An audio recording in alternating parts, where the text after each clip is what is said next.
اور ایک حضور کی تبلیغ کا دور ہے، حضور کی پیدائش سے لے کر ولادت مبارکہ سے لے کر حضور علیہ السلام کے اعلان نبوت تک۔ اس دوران نبی پاک نے جو تبلیغ فرمائی ہے وہ اپنے کردار سے فرمائی۔ عرب کا وہ معاشرہ جو بڑا میلا کچیلا گدلا ہو چکا تھا، جس کے اندر سراسر مادہ پرستی کا زور تھا، جس کے اندر لوگ انسانوں کی خرید و فروخت کرتے تھے، جس کے اندر بیٹیوں کو زندہ دفن کر دیتے تھے، جس کے اندر جو آدمی جتنا زیادہ مضبوط ہوتا تھا اتنا زیادہ لٹیرا بن جاتا تھا، اس معاشرے کے اندر رسول کریم علیہ السلام نے 40 سال گزارے، اور اس طرح گزارے کہ جو بیگانے بھی تھے وہ بھی کہا کرتے تھے یہ صادق ہیں، یہ امین ہیں۔ حضور نے اپنی فصاحت کے ساتھ، بلاغت کے ساتھ لوگوں کو قائل کیا، اور قرآن مجید کی تاثیر کا یہ اثر میرے کریم رسول نے دکھایا کہ رات کو جب حضور بیٹھ کے قرآن پاک پڑھتے تھے نا، جب یاسین والے نبی خود یاسین کی تلاوت کریں، جب طٰہٰ والے محبوب خود طٰہٰ کی تلاوت کریں، غور کرو نا، جب مدثر والے محبوب خود ان جملوں کو ادا کریں، یعنی جن کے بارے میں آیت آئی ہے، جب وہی یہ آیت پڑھیں کہ اِنَّا أَعْطَيْنَاكَ الْكَوْثَرَ، یعنی جن کا ذکر ہو رہا ہے، جب وہ یہ بات کریں کہ یا ایھا النبی اِنَّا أَرْسَلْنَاكَ شَاہِدًا وَمُبَشِّرًا وَنَذِیرًا لِتُؤْمِنُوا بِاللَّهِ وَرَسُولِهِ وَتُعَزِّرُوهُ وَتُوَقِّرُوهُ وَتُسَبِّحُوهُ بُكْرَةً وَأَصِیلًا، جن کے بارے میں آیت آئی ہے، جب وہ یہ کہہ رہے ہوں کہ وَرَفَعْنَا لَكَ ذِکْرَكَ، جب وہ کہہ رہے ہوں وَالضُّحَىٰ وَاللَّيْلِ إِذَا سَجَىٰ، ذرا اس کیفیت کو دیکھیں جب محبوب خود پڑھ رہے ہوں، اور جو حضور پر آئی ہیں اس کا ذائقہ، اس کا لطف، اس کا انداز بھلا کیا ہوگا۔ حضور جب رات کو پڑھتے تھے نا قرآن پاک، تو جو پکے کافر تھے نا، ابو جہل جیسے لوگ، وہ بھی جھاڑیوں میں چھپ چھپ کے مدینے والے کی تلاوت سنا کرتے تھے، حضور کی تلاوت سنا کرتے تھے۔ یہی بہتر ہے کہ پردوں میں وہ پردہ پوش رہے، وہ اگر پردے ہٹا دے تو کسے ہوش رہے۔ رسول کریم علیہ السلام کی تلاوت کا سننا، قریب جانا، یہ اعجاز ہے۔ حضرت فاروق اعظم کہتے ہیں میں طبیعت کا بڑا ڈاڈا تھا، مزاج کا بڑا سخت تھا، زندگی ہمیشہ ڈٹ کر گزاری، باتوں پر کھڑا رہنا آتا تھا، پر جب میری بہن نے مجھے چند آیتیں سنائی نا تو میں تڑپ ہی گیا۔ کروں آیا سمار مقامنے نو، ہن مینو مار دے لے چلو، اوے متے عمر دی عمر برباد ہو جائے جتھے عمر سوار دے لے چلو۔ یہ اعجاز ہے رسول کریم صلی اللہ تعالی علیہ وسلم پر نازل ہونے والی کتاب کا۔ پھر حضور نے خبریں دی، نبی پاک نے خبریں دی۔ حضور نے فرمایا روم فتح ہوگا، وہ ہوا۔ نبی کریم علیہ السلام نے فرمایا شام فتح ہوگا، تو شام فتح ہوا۔ فرمایا ایران فتح ہوگا، تو ایران فتح ہوا۔ سراقہ بن مالک کہتے ہیں ایک گاؤں پر بھی مسلمانوں کی حکومت نہیں تھی، ایک گاؤں پر۔ حضور مکہ مکرمہ سے نکل رہے تھے، مدینہ طیبہ تشریف لے جا رہے تھے، ابھی راستے میں تھے، میں 100 سرخ اونٹوں کے لالچ میں معاذ اللہ حضور کو گرفتار کرنے پہنچ گیا۔ محبوب نے حکم دیا، حضور کا معجزہ میں نے آنکھوں سے دیکھا، میرا گھوڑا زمین میں دھستا چلا گیا، میں نے معافی مانگی، حضور نے معاف کر دیا۔ میں نے سمجھا اچانک ہو گیا ہے، یہ منوانا بھی بڑا مشکل کام ہے۔ شجر و حجر پہچان گئے، انسان کی نظروں میں شاکی رہا۔ یہ کچھ ایسے لوگ ہیں جن کو منوانا توبہ توبہ، ماننے کو تیار نہیں، دیکھ دیکھ کے بھی ماننے کو تیار ہے نہیں، ماننے کو تیار ہی نہیں۔ کہتے ہیں کہ میں نے پھر چاہا آگے بڑھنا، تو پھر زمین کے اندر میرے گھوڑے کے پیر دھنسنے لگے، پھر معافی مانگی۔ کریم تیرے معاف کرنے کی ادا پہ بھی قربان جائیں۔ یہ نہیں فرمایا کہ تو بار بار یوں ہی کرتا ہے، فرمایا معافی مانگتا ہے، جا میں نے معاف کیا۔ کہتے ہیں 3 دفعہ میں آگے بڑھا، 3 دفعہ حضور نے معاف کیا تو مسکرا کے فرمانے لگے تو یہاں مجھے گرفتار کرنے آیا ہے، وہ کیسر روم کا علاقہ فتح ہوگا۔ وہ کنگن جو پہنتا ہے نا ہاتھوں میں، بادشاہ کے کنگن معروف ہیں، وہ تیرے ہاتھوں میں آئیں گے۔ اللہ کرے آپ سمجھیں، یہ جو لوگ ڈری ڈری سہمی اور ہمارے بچے مایوسی کی معاذ اللہ باتیں کرتے ہیں، وہ دیکھیں حضور کس طرح کی گفتگو فرماتے ہیں۔ ابھی ایک گاؤں پر بھی اسلام کی حکومت نہیں، لیکن حضور کا خبر دینے کا انداز۔ کریم فرمانے لگے وہ کیسر روم کے جو کنگن ہوں گے وہ تیرے ہاتھوں میں آئیں گے۔ جناب سراقہ بن مالک فرماتے ہیں کہ میں مسلمان ہو گیا، حضور کا وصال ہو گیا، کنگن نہیں آئے۔ حضرت ابوبکر صدیق کا وصال ظاہری ہو گیا، کنگن نہیں آئے۔ جناب عمر کا دور آ گیا، سراقہ بوڑھے ہو گئے۔ کوئی بندہ پوچھتا نا کہ اب تو عمر ڈھل گئی ہے، زندگی کا پتہ نہیں، کہنے لگے نہیں میں نہیں جاتا،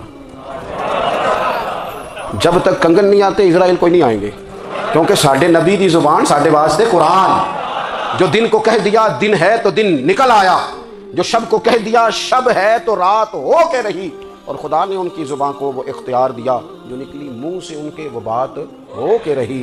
اور فاضل بریلوی کا تو انداز ہی پھر انوکھا ہے نا، وہ تو کہتے ہیں وہ زبان جس کو سب کن کی کنجی کہے، جس کو سب کن کی کنجی کہیں، اس کی نافذ حکومت پہ لاکھوں سلام۔ کہنے لگے نہیں آتے حضرت اسرائیل، فکر نہ کرو، بوڑھے ہو گئے تھے، نکلنا گھر سے بند کر دیا تھا، حضرت عمر کا دور تھا، کنگن آ گئے۔ حضرت فاروق اعظم نے ان کے پوتوں سے، نواسوں سے، بچوں سے کہا جاؤ بلا کے لاؤ، کا دادا جان بوڑھے ہیں، فرمایا تم کان میں کہہ دینا کنگن آ گئے۔ پھر تم دیکھنا تو صحیح. پھر حضرت سراقہ آئے, حضور نے جو خبریں دی, نبی پاک علیہ الصلوۃ والسلام نے جو گزشتہ قوموں کے احوال بیان کیے, اور پھر میرے نبی پاک علیہ الصلوۃ والسلام نا دنیا میں عزتیں دینے آئے. عزتیں, یہ مزاج ہمیں کم کرنا چاہیے. یہ جو ہم ساری زندگی اس کام میں لگا دیتے نا, کسی کو نیچا کیسے دکھانا ہے, یہ انداز حضور نے نہیں ہمیں دیا. آپ دیکھو حضور تشریف لائے تو ہمیں پتہ چلا کہ حضرت یوسف جیسا سونا کوئی نہیں. حضور تشریف لائے تو ہمیں پتہ چلا کہ حضرت داؤد جیسی خوبصورت آواز کسی کی نہیں. حضور تشریف لائے تو ہمیں پتہ چلا کہ جناب عیسیٰ علیہ السلام کا فقر اختیاری کس طرح کا تھا. محبوب تشریف لائے تو ہمیں پتہ چلا کہ حضرت موسیٰ کا جلال کس طرح کا تھا. یہ تو حضور آئے تو نبی پاک علیہ السلام نے اس کی بھی عظمت بیان کی, اس کی بھی شان بیان کی. حضور نے بتایا کہ ابو بکر صدیق کی شان کیا ہے, فاروق اعظم کا مرتبہ کیا ہے, عثمان غنی کی حیا کیا ہے, مولا علی کی شجاعت کیا ہے, اہل بیت نبوت کی عظمت کیا ہے. حضور آئے عزتیں دینے.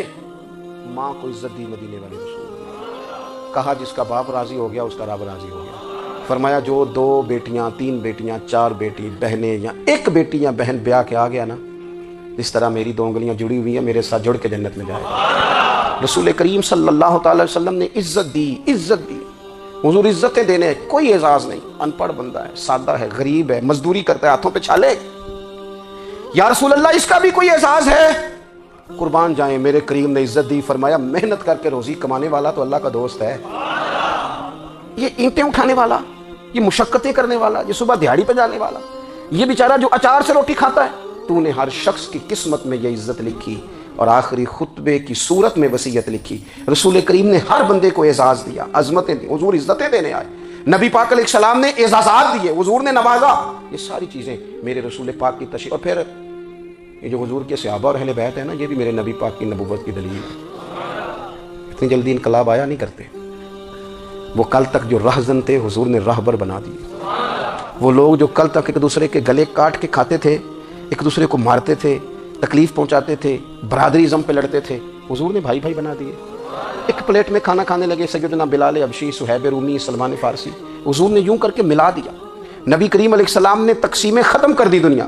حضور کے صحابہ نے اپنا کردار اس طرح کا دکھایا, اتنا بلند کیا, اور صحابہ کرام علیہم رضوان اس کو دیکھ کر اتنی بلندیوں پہ گئے کہ گواہیاں اللہ کا قرآن دیتا ہے. فرمایا محمد الرسول اللہ والذین معہ اشداء علی الکفار رحماء بینہم تراہم رکعا سجدا یبتغون فضلا من اللہ ورضوانا. فرمایا یہ جو میرے محبوب کے ساتھ والے ہیں کافروں پر سخت ہیں, آپس میں نرم دل ہیں. تم جب بھی انہیں دیکھو گے سجدے کرتے دیکھو گے, رکوع کرتے دیکھو گے, تم انہیں دیکھو گے اللہ کی رضا کے متلاشی ہیں. انہیں ساری مادہ پرستی سے نکال کر محبوب نے رب کی رضا کے رستے پہ ڈال دیا. میرے نبی کریم سید عالم صلی اللہ تعالیٰ علیہ وسلم کی نبوت کے دلائل کے طور پر یہ ساری چیز. ایک شخص کہتے ہیں میں نے اعلان نبوت سے پہلے حضور علیہ السلام سے کوئی چیز خریدی تھی, اور میں نے عرض کیا تھا آپ یہاں تشریف رکھیں, میں پیسے لے کے آتا ہوں. میں 3 دن کے بعد آیا. دیکھو یہ بات کرنی کتنی آسان ہے, بولنی کتنی آسان ہے, پر 3 دن یہاں میرے بھائی کو کسی شخص کو 2 گھنٹے انتظار کرنا پڑ جائے تو لوگ کہتے ہیں الانتظار اشد من القتل. یہ تو قتل سے زیادہ تکلیف والا معاملہ ہے, منتظر رہنا کسی کا. کہتے 3 دن کے بعد میں آیا تو میرے رسول کریم وہیں تشریف فرمایا. بس اتنا فرمایا یار تم نے مجھے بڑی تکلیف میں ڈال دیا, 3 دن ہو گئے یہاں رکے ہوئے. تو حضور نے اپنے کردار کو, اپنے عمل کو, اپنے معاملات کو سب سے پہلے اپنی نبوت کی دلیل کے طور پر پیش کیا. کسی نے کیا خوب کہا تھا کہ جو تیری جان کے دشمن ہے وہ بھی کہتے ہیں, وہ جو تیری جان کے دشمن ہے, بظاہر تو آئے ہیں نا ہجرت کی رات جان لے لے, لیکن امانتیں حضور کے گھر میں رکھی ہوئی ہیں, امانتیں کاشانہ نور پہ پڑی ہیں. وہ جو تیری جان کے دشمن ہے وہ بھی کہتے ہیں کہ امین تو ہے اور صداقت کی آبرو تو ہے. امین بھی تو ہے, صداقت کی آبرو تو ہے. تو پہلے کردار. پھر دوسری بات, اللہ تعالیٰ نے اپنے محبوب علیہ الصلوۃ والسلام کو اپنا مطلق نائب بنا کر, اپنا محبوب اعظم بنا کر, ویسے ہی سارے انسانوں کے بارے میں کہا وَإِذْ قَالَ رَبُّكَ لِلْمَلَائِكَةِ إِنِّي جَاعِلٌ فِي الْأَرْضِ خَلِيفَةً, میں زمین میں اپنا نائب بنانے والا ہوں. لیکن حضور علیہ السلام تو محبوب ہے نا, حضور کی نیابت تو محبوبیت کے درجے پر فائز ہے. تو رسول پاک کو رب کریم نے اس طرح کا بنا کے بھیجا کہ حضرت عبداللہ ابن رواحہ رضی اللہ تعالیٰ عنہ بیان فرماتے ہیں کہ اگر حضور کوئی معجزہ نہ بھی دکھاتے, نبی کریم علیہ السلام سے کوئی اعجاز لوگ نہ بھی دیکھتے, تو محبوب کا تو چہرہ اس طرح کا تھا, لوگوں نے دیکھتے جانا تھا اور کلمہ پڑھ کے جانا تھا. لیکن باوجود اس کے میرے رسول پاک کا اعجاز یہ ہے, کمال یہ ہے کہ حضور کبھی اشارہ کر دیں تو چاند 2 ٹکڑے ہو جائے, کبھی دعا مانگ دیں تو ڈوبا ہوا سورج واپس آ جائے, کبھی محبوب گزرنے لگے تو پتھر آپ پر سلام پڑے، کبھی حضور پہاڑ پر چڑھ جائیں تو پہاڑ وجد میں آ کر جھومنے لگے، محبوب کا کبھی نماز پڑھاتے ارادہ بن جائے تو اللہ تعالیٰ قبلے کا رخ ہی تبدیل فرما دے۔ کیا خوبصورت سوچ ہے اور کیا نظریہ دیتے ہیں بریلی کے امام۔ فرماتے ہیں اجابت کا جوڑا عنایت کا صحرا، دلہن بن کے نکلی دعائے محمد، اور اجابت نے جھک کر گلے سے لگایا بڑی ناز سے جب دعائے محمد، دیکھو خدا کی رضا چاہتے ہیں تو عالم خدا چاہتا ہے رضائے محمد صلی اللہ تعالی علیہ وسلم۔ اور ایک مقام پہ فرماتے ہیں نائب دست قدرت پہ لاکھوں سلام، نائب دست قدرت پہ لاکھوں سلام۔ تو اللہ تعالیٰ نے نبی پاک صلی اللہ تعالی وسلم کو جو اعزاز۔ پھر ایک اور بات، حضور امی ہے، دنیا میں آ کر محبوب نے کسی سے پڑھا ہی نہیں، میرے محبوب نے جتنا پڑھا ہے رب کریم سے ہی پڑھا ہے۔ الرحمن علم القرآن خلق الانسان، رحمان نے قرآن سکھایا پھر انسان بنایا۔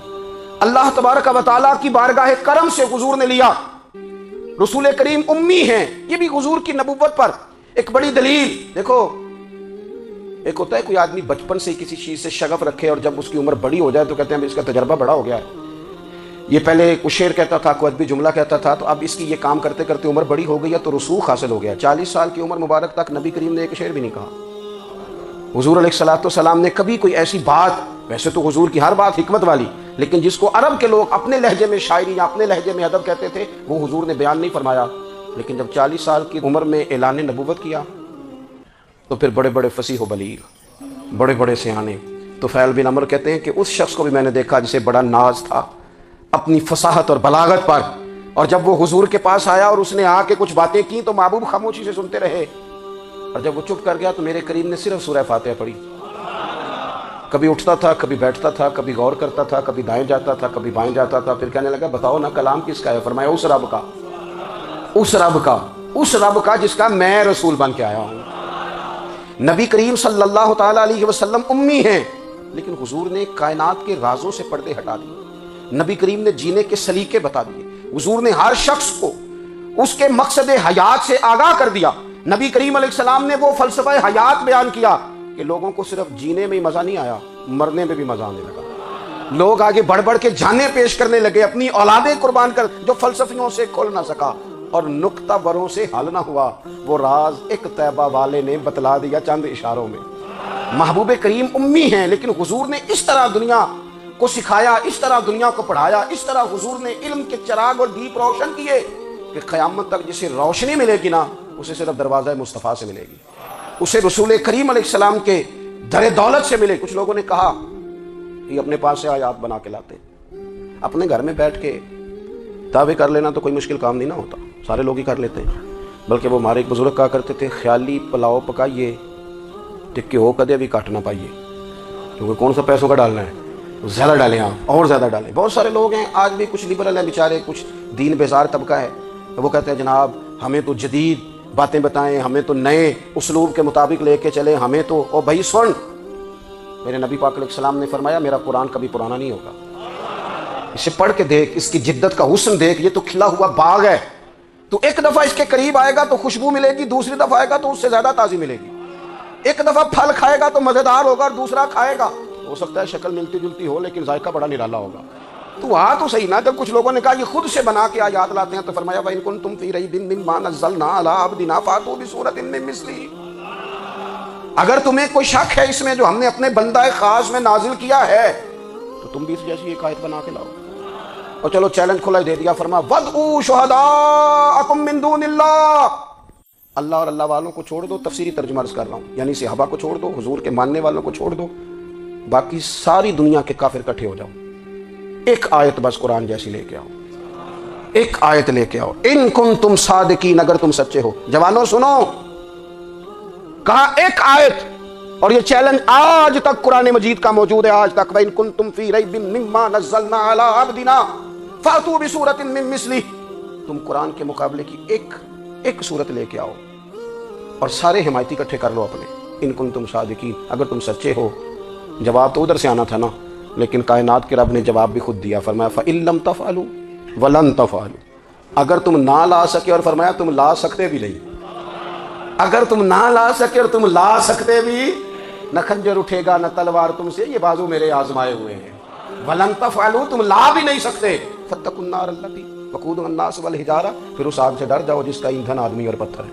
اعدت للکافرین، بنائی کافروں کے لیے، بنائی مومنوں کے لیے تو رب نے جنت بنائی ہے۔ اعدت للکافرین، یہ دوزخ اللہ نے کن کے لیے بنائی ہے؟ اعدت للکافرین کہتا ہے کافر کے لیے بنایا۔